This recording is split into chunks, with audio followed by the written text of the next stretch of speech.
असतील ते new connection किंवा आपला बरेच आपले फॉर्म असतो, जसं लोड एक्सटेन्शन आहे, न्यू कनेक्शन आहे. आत्ताचे जे हे फॉर्म आहे, बसा ना भाई. चले चले शिपाईला बोलून हे ट्रेक चलेगा चले. नमस्कार. मी राहुल गुप्ता, सहव्यवस्थापकीय संचालक, संभाजीनगर झोन महावितरण. आम्ही आज या ठिकाणी काही आमचे जे प्रयत्न आम्ही केलेले आहेत त्याच्याबद्दल आम्ही सांगू इच्छितो. ज्याच्यामध्ये आमच्या आता जवळपास 5 ठिकाणी जे आहेत ते नवीन सबस्टेशन आमचे ऑगमेंटेशनसाठी मंजूर झालेले आहेत. ज्याच्यामध्ये आमचे जुने ट्रान्सफॉर्मर जे आहे, जे 5 पर्यंतचे होते, त्याला आम्ही क्षमता वाढ करून आता 10 पर्यंत आणून घेतलेलं आहे. उदाहरणतः आपला वाळूज महानगर, वाळूज ग्रामीण, त्याचबरोबर आपला करोडी, राजनांदगाव या ठिकाणी आम्हाला आता मंजुरी मिळालेली आहे. आणि बरेच आपले आता जे प्रपोजल आहे ते आता वेळोवेळी आता 1 आठवड्यामध्ये बहुतेक ते ह्याच्यामध्ये मंजुरी मिळून जातील.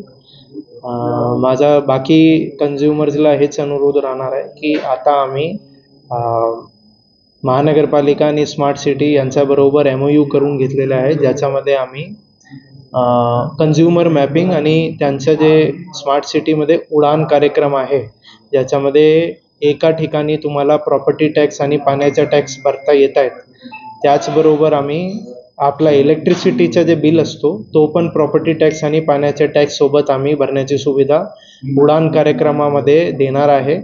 त्याच्यामध्ये आमचा आणि महानगरपालिका यांचा करारनामा झालेला आहे. आपण सर्वांनी फक्त हे सोयीसुविधाचा वापर करावा. तुम्हाला हे सोयीसुविधाचा वापर केला मग बरेच इन्सेंटिव्ह शासनाने ठेवलेले आहे, ज्याच्यामध्ये आपल्याला 1% डिस्काउंट विदिन ड्यू डेट आणि बरेच अदर बेनिफिट जे आहे ते तुम्हाला मिळेल. मग आपण ह्या सुविधाचा लाभ घ्यावा आणि उडान कार्यक्रममध्ये जेवढे प्रॉपर्टी टॅक्स, पाण्याचे टॅक्स आणि बिजलीचे बिल आहे ते जास्तीत जास्त ऑनलाईन सुविधा उपलब्ध करून घ्यावा आणि हॅसल फ्री आपली सर्व्हिसेस जे आहे त्याचा वापर करण्यात यावा.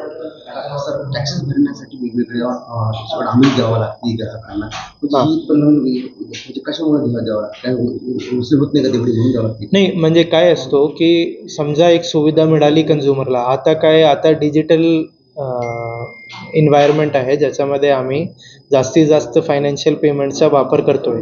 आता आमचा जे देश आहे ते सर्वात जास्त ऑनलाईन डिजिटल पेमेंट्समध्ये सर्वात जास्त ट्रान्झॅक्शन करणारा देश आहे.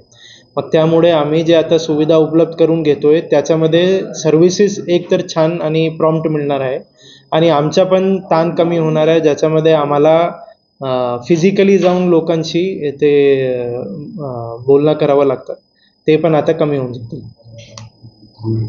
सांगू इच्छितो की आता सध्या जे आहे महावितरणमध्ये आम्ही बरेच जी आपली सुविधा आहे म्हणजे सर्व्हिसेस आहे ते आपण ऑनलाईन देतोय. त्याचा डायरेक्ट परिणाम जे आहे ते कन्झ्युमरशी होतो. जसं उदाहरणतः नवीन कनेक्शन घेणे, ॲड्रेस आणि नेम चेंज करणे, काहीतरी लोडमध्ये वाढ करणे किंवा कमी करणे, मीटरसाठी ॲप्लिकेशन करणे, वेगवेगळे विषय आहे.